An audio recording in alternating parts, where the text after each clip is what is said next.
ای واقف اسرار ضمیری همه کس، در حالت عجز دستگیری همه کس. از هر گناهم توبه ده و توبه پذیر، ای توبه ده و توبه پذیری همه کس. بیننده های ارجمند، السلام علیکم. برنامه نوبتی چراغ هدایت مهمان خانه های شماست و در صحبت ما استاد گرانقدر معاون رئیس شورای علمای دینی ولایت سوق استاد خواجه میر. خوش آمدید. تشکر.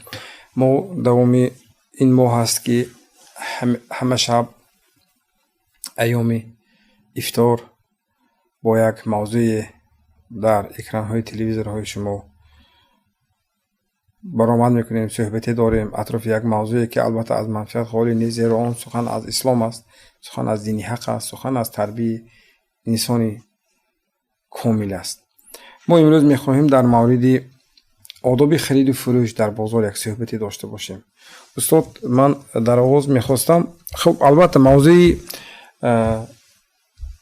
آداب خرید و فروش ما قبلا به این مسئله کمی رجوع کرده بودیم، اما من فکر میکنم این از مسئله هست که همیشگی به اون با پهلوهای دیگر همیشگی اگر ما رجوع کنیم بازم بسیار مسئله هست که باید به اون پاسخ گفته باشیم تا واقعا در این فرصت آنهایی که به واسه زندگیشان فعالیتشان با کاری خرید و فروش است حتما گویم از این مسئله، از این تعلیمات دینی مبین، دینی حق باید آگاه باشن. گذشته از این همه ما در نوبت خودمون گویم خریدار هم هستیم، اگرچه مثلا با یک حاجاتی با کاری به بازار یا با فروشگاه میریم حتما آن چیزی که نیاز خود ما هست حتما خریداری میکنیم و ضمن خریداری ما معامله میکنیم با اون نفری که اون مواد رو پیشنهاد کرده است و نام او فروشنده است و اون معامله چگونه باید باشد، اسلام چی میگوید. و من وقتی به همین موضوع رجوع کردم به صحیح بخاری توجه کردم، مختصری صحیح بخاری، و اونجا یک بابی هست، کتابی که اونجا اشاره شده است، کتابی بای یعنی خرید و فروش. و فکر کنم کسی که خواهد که سودایش با مسلمانیش موافق باشد پیش از همه کتابی بای را خواند، میگم مثلا، و حتما به اون باید رجوع کند و از اون البته گویم بهره های تازه خواهد برداشت. من میخواستم نظر شما رو در مورد عموما همین مسئله که ما امروز مطرح کرده سودیم در مورد گویم هم حقوق خریدار، هم حقوق فروشنده، همچنین هم اون معامله که مثلا آنها در ضمن گرفتن و فروختن یک چیز به میان چگونه باید باشد، اسلام چی میگه؟ مرحبا. بسم الله الرحمن الرحیم. الحمد لله رب العالمین، صلوات الله و سلام ربه علی اشرف الانبیاء و المرسلین. بعضی موضوعها که از جهتی که خیلی هم مهم هستند، پیغمبر خدا صلی الله علیه و سلم اطراف همون موضوعها بسیار صحبت میکردند. مثل که بیان کردید امروز این الحمدلله بعد از شرافت استقلالیت و گشاده شوی همه طرف راهها اکثریت مردمان ما به تجارت مشغول هستند، چون امروز حیات همین طلب میکند، خاص سودای داخلی باشه، تجارت داخلی، خود تجارتش خارجی. از برای خاطر همین هم الله سبحانه و تعالی این موضوع خیلی هم موضوع مهم هست که در قرآن عظیم شان در یک چند جا آداب یعنی فروشنده و آداب خریدار بیان میکند. پیش از همه یک سوره هم حتی خداوند متفف چی گفته نگم؟ آن کسانی که در وقت سودا یعنی خیانت میکنند، در ترازو میزنند، در میتر میزنند، در چینک میزنند، در حج میزنند، در یک سوره به نام همین ها خداوند یعنی نامگذاری کرده است، سوره متففین. پروردگار چی میگوید؟ ویل للمطففین الذین اذا اکتال علی الناس یستوفون و اذا کالوهم او وزنوهم یخسرون. پروردگار در همین آیه کریمه هم سودای نادرستی فروشنده هم سودای نادرستی خریدنده را بیان میکند. پیش از همه این یک چیز عادی نبوده است در سودا، چطوری که امام بخاری باب بیعشون گفته این مسئله تجارت مسئله در همون وقت زمان پیغمبر هم این یکی از یعنی از چیزهایی است که حیات انسان به این وابستگی دارد. حتی پیغمبر خدا صلی الله علیه و سلم پیش از پیغمبر شدنشون هم برای تجارت همراه هواها بر عرض زمین شام یعنی شام میکردن سفر میکردن. حتی خداوند در قرآن عظیم شان قبیله قریش لإلاف قریش إلافهم رحلة الشتاء والصيف، یعنی تابستان و زمستان سودای ویها رفت و آمدشونه در همین سوره بیان میکنه. رحلت گفتن این رحلت سیاحت نیست میگن، این رحلت از برای تجارت است. از این معلوم میشه که در هر یک دور زمان تجارت سودا این یکی از رکنهای هست که حیات انسان برقرار میکنه، حیات انسان نگاه میدارد. از همین لحاظ هم الله سبحانه و تعالی این سوره کریمه را با یک وعید وزنین برای چنین شخصانی که هم در فروخت هم در خرید خیانت میکنند چی میگوید؟ ویل للمطففین، وای بر حال مطفف ها. وقتی که مطفف میبینیم یا که سوره مطفف هیچی نمیفهمیم. الله سبحانه و تعالی معجزه قرآن بینید که بعد از این چیز اگه خودش صراحتا بیان میکند مطفف ها کی هستند؟ الذين اذا اكتالوا على الناس يستوفون، میگوید همون هایی هستن که وقتی که خودشون از یک انسان ها خرید میکنن ترازو رو برزیاد کرده میگیرن. و اذا کالوهم او وزنهم یخسرون، اما اگر در جای همون آدم فروشنده اگر فروشنده باشند و ها چیکار میکنن؟ در ترازو خیانت میکنن، کم میدین. اینو بینید که در سودا قاعده اساسی خرید و فروش رعایت نکردگی انسان ها چقدر وعید وزین است. ویل للمطففین. فهمیدین؟ نه خداوند چی میگه؟ وای بر حالی که در ترازو یا که در چینک یا که در هر کدام وسیله سودایی که باشد وقتی که خریدار میشوند میخواهند که برای خودشون از همون پول دادگیشون یک چیز زیاد کنن گیرن و در وقت فروختن چیکار میکنن؟ حرکت میکنن که در حق آدم خریدار یک چیز کنن، یک زیان کنن گفته برای خودشون از اون ترازو یا که از همون چینک میکردگیشون یا که از همون حساب میکردگیشون یک چیز کم چنگ گفته.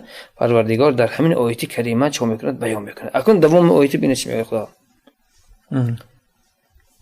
دوام آیه ببینید که چنین شخص ها را سبب چنین کارهاشون بیان میکنه که اینا چرا این کارو میکنن. ویل للمطففین الذین اذا اکتالوا علی الناس یستوفون و اذا کالوهم او وزنهم یخسرون. در دوام آیه چی میگه الله؟ آنها آن شخصانی هستند که بر روز قیامت باوری ندارند که در روز قیامت خسته میشوند، از این اعمال هاشون پرسیده میشدن. از این معلوم میشه که چنین کارا در سودا خیانت کردن، در خرید و فروش خیانت کردن، خداوند میگوید که سببی ویها همین هست که ویها بر روزی که در پیشگاه الله زنده میشوند با پرسیده میشوند به همین روز باوری ندارن گفته چنین گناه کبیره به دست میزنن.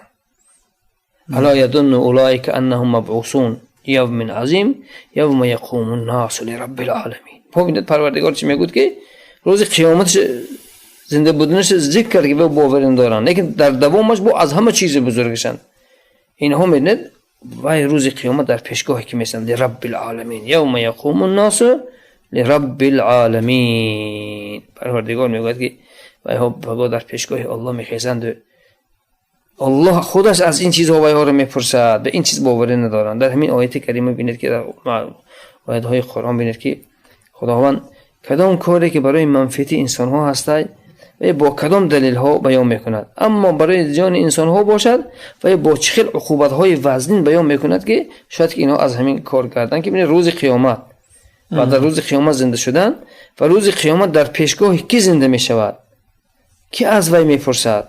این چیزم پروردگار یعنی بیان میکند که شاید که انسان ها این عقوبت های وزنین فکر کرده از این کار چا کنن، یعنی دست کشن. از همین لحاظ هم در کتاب های حدیث هم در کتاب های فقه یکی از کتاب های بزرگترین، یکی از مهمترین چیز این کتاب بیع است که باید که انسان ها البته به این چیز رعایت کنند. اکنون این چیز ما مادامی که شما از نگاه شریعت گفتید، ما که وقتی که آیات قرآن که گفتیم باید که از حدیث های پیغمبر صلی الله علیه و سلم هم البته ما باید که یک حدیث ها بیاریم. اکنون الله سبحانه و تعالی در این متفف گفته، یعنی اکنون یک موضوع داشتیم درباره که سوره الرحمن بیان کردیم که درباره خداوند یعنی گناه دروغگویان تکرار به تکرار ذکر میکنه. در همون سوره کریمه الله سبحانه و تعالی کسانی که در ترازو خیانت میکنن و حرام بیان میکنن.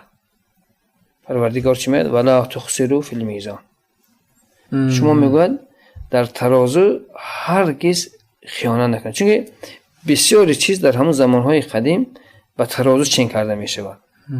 حاضر ما برویم اگر بینیم در بعضی البته به طریق کل عموم اپتو میگون میتیان حساب میکنن، اما بسیار چیزها در ترازو مونده چون میکنن سنجیده میشود.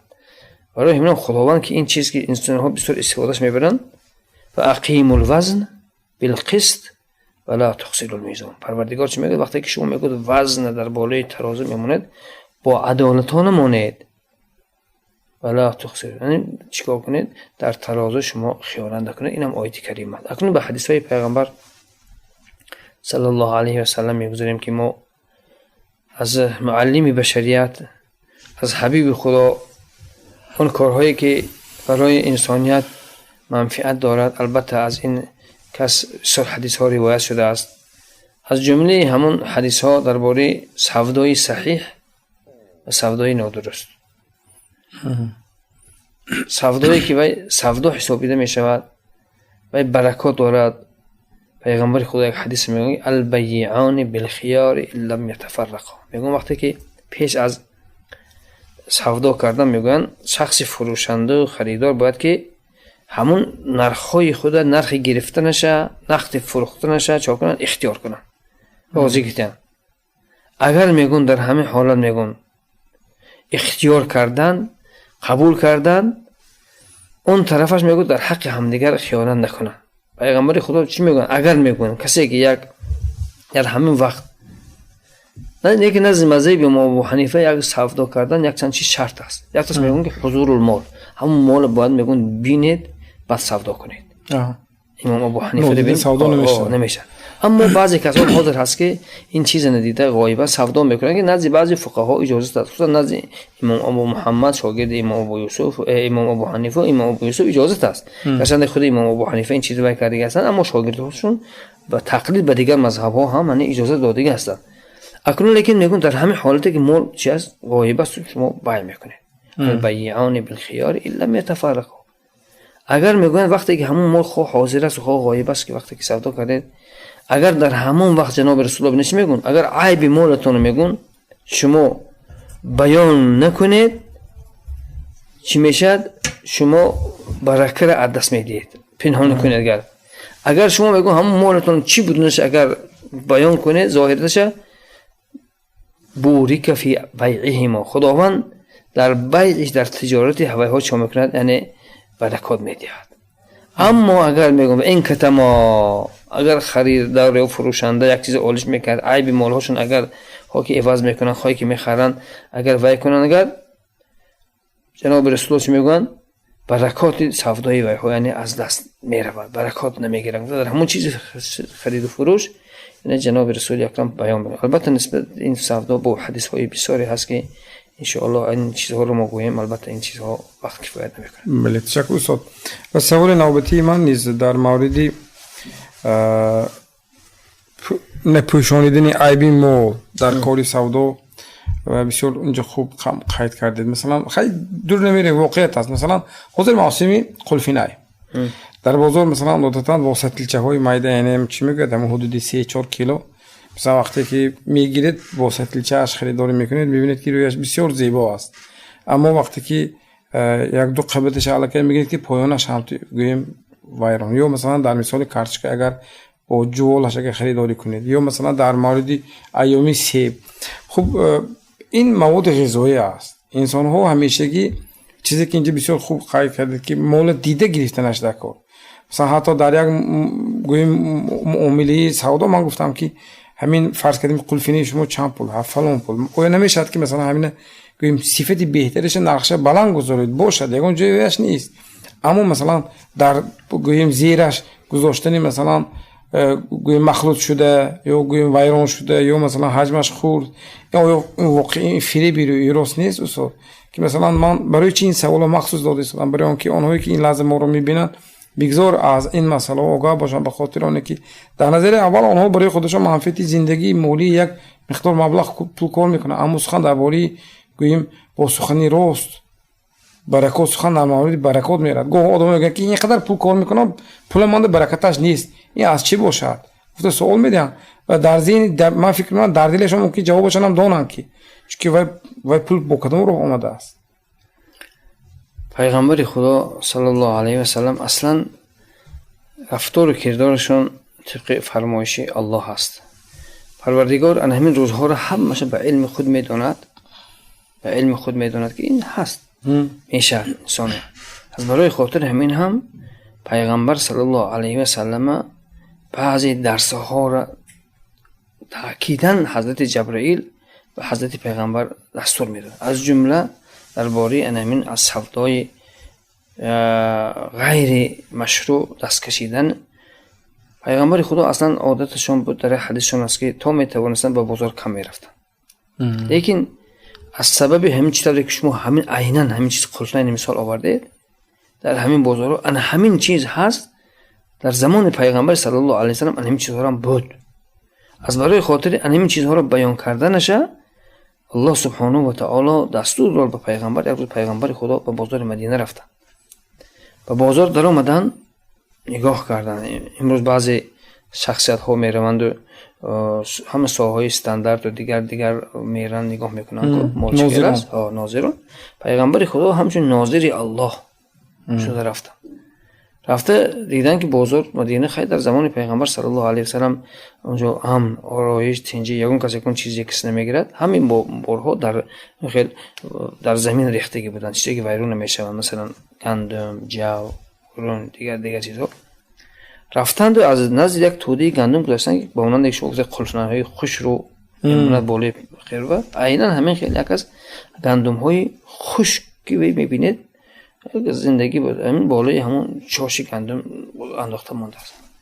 لیکن معلم بشریت این کار از پیش خود نمیکردن و یک از دست انگشت مبارکه همون دونه همون وای بزدن گندم نیا کردن که بیرون گندم خوش رو خوب دونش تر است. حتی روایت کنندگان حدیث میگن که همراه پیغمبر همراه چندین صحابه بودن، میگن که در رنگ پیغمبر میگن یک تغییرات پیدا شد، یک ناراحتی پیدا شد. گفتن که این صاحبی هذا الطعام، حتی به لفظ طعام گفتن این طعام، گفتن صاحبش کنی. یک جوان آمد گفتن که جوان تو این چرا بالای گندم خشک دلکش تگش تر است؟ و جوان گفت که رطوبت یک نم شد، باران شد و همین در وقت باران همین گندم تر شد. بعد پیغمبر خدا چی گفتن؟ انا همین جواب پیغمبر ان همین روزه ان همین تاجرایی که ان همین کار میکنن البته از این فرصت استفاده برده و همدیگراشون رسونن این چیزا. که پیغمبر خدا چی گفتن؟ گفتن که تو نمیشد که همون خشکشه حاضر سوال جوابی که دادید گفتید به یک تاجر که تو خوب میشه و در نرخ قیمت نرخ بالا گذمانه، اما همون چیزی خوب الهیده جدا کن، نرخ به صفش جدا کن. گفته پیغمبر خدا هم چیزی گفتن که نمیشد که تو گفتن بارون زد تر بود، گندمی تر الهیده گندمی خشک الهیده مونده، همین به آدم ها فهمونه. گفته یک حدیث مبارک گفتن من خدعنا فلیس منا.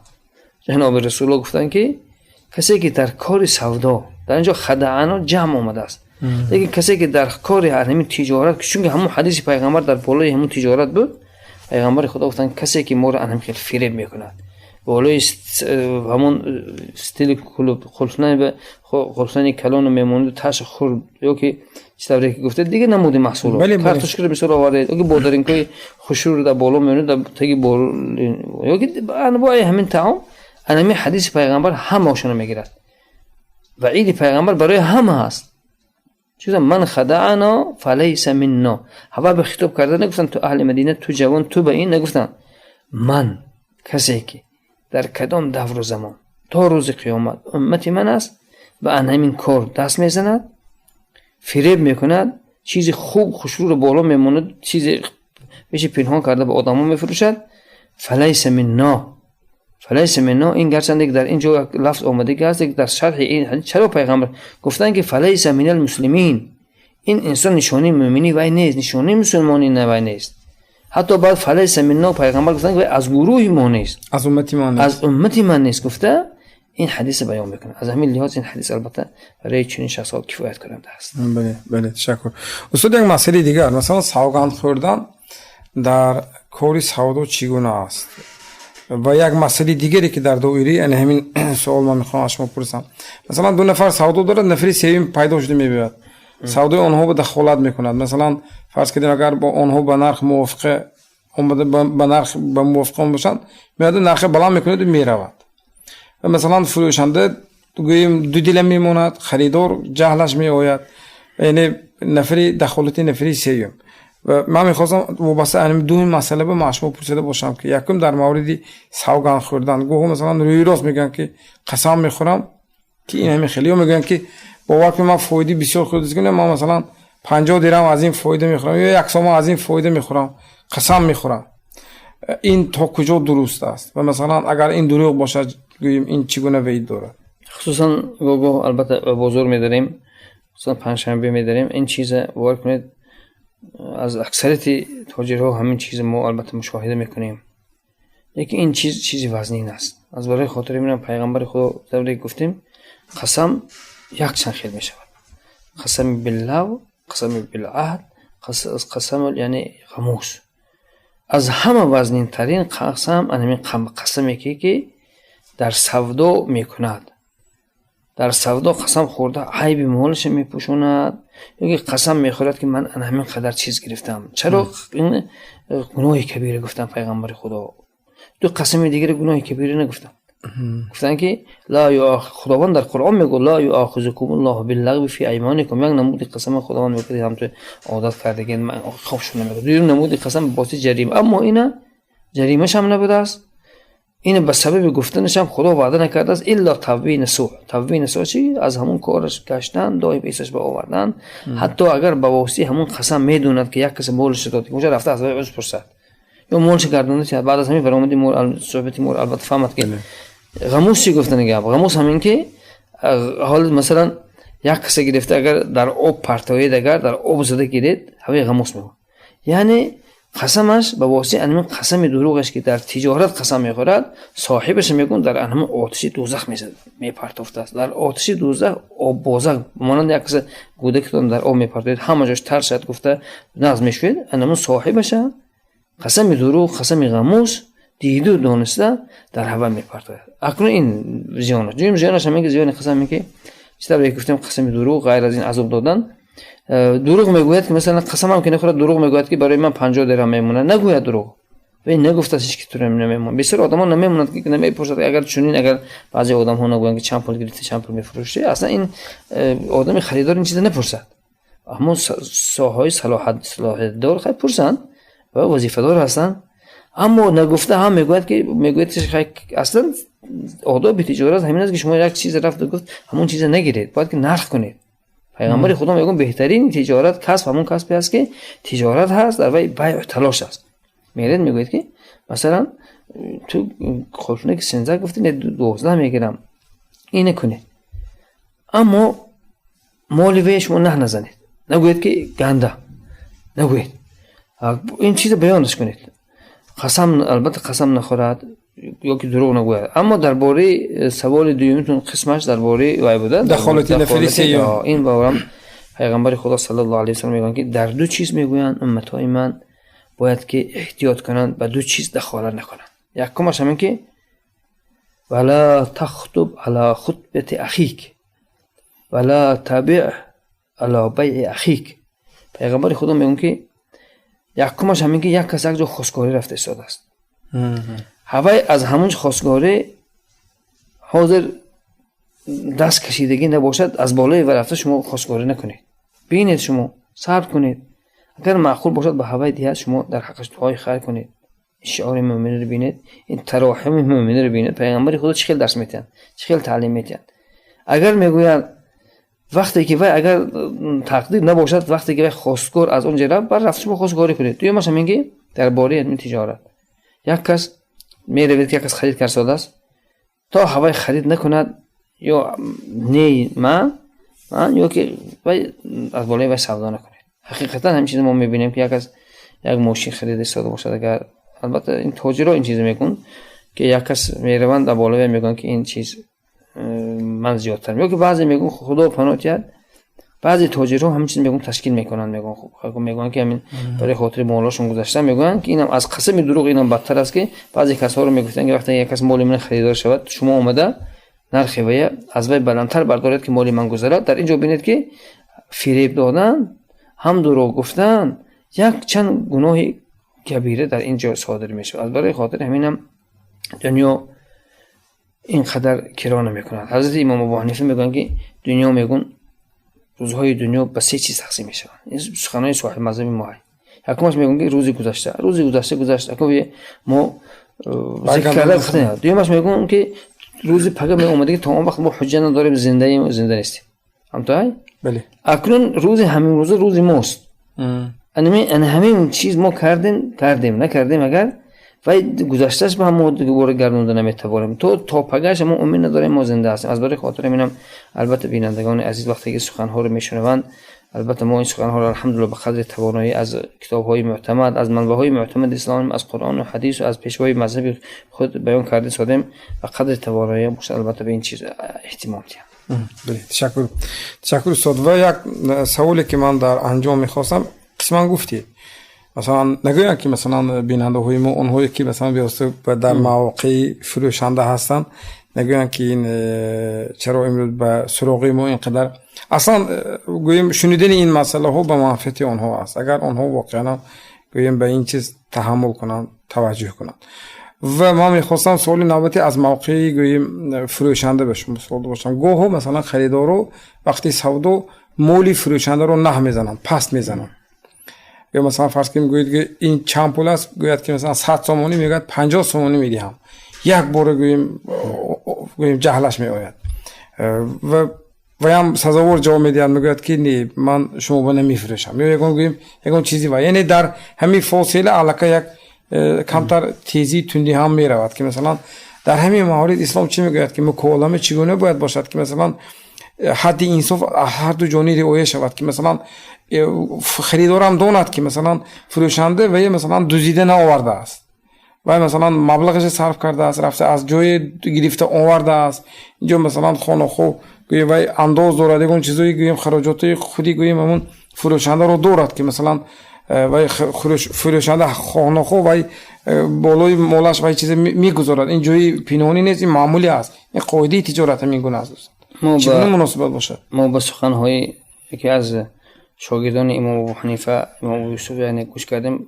پرسیدنشون که شما در باره تقوا و خداترسی یک کتاب نویسونید؟ گفتن من کتاب بیع نویسنده هستم. از این معلوم میشه که در بیع هم باید انسان راه تقوا و تقواداری دو طرف پیش گیرد.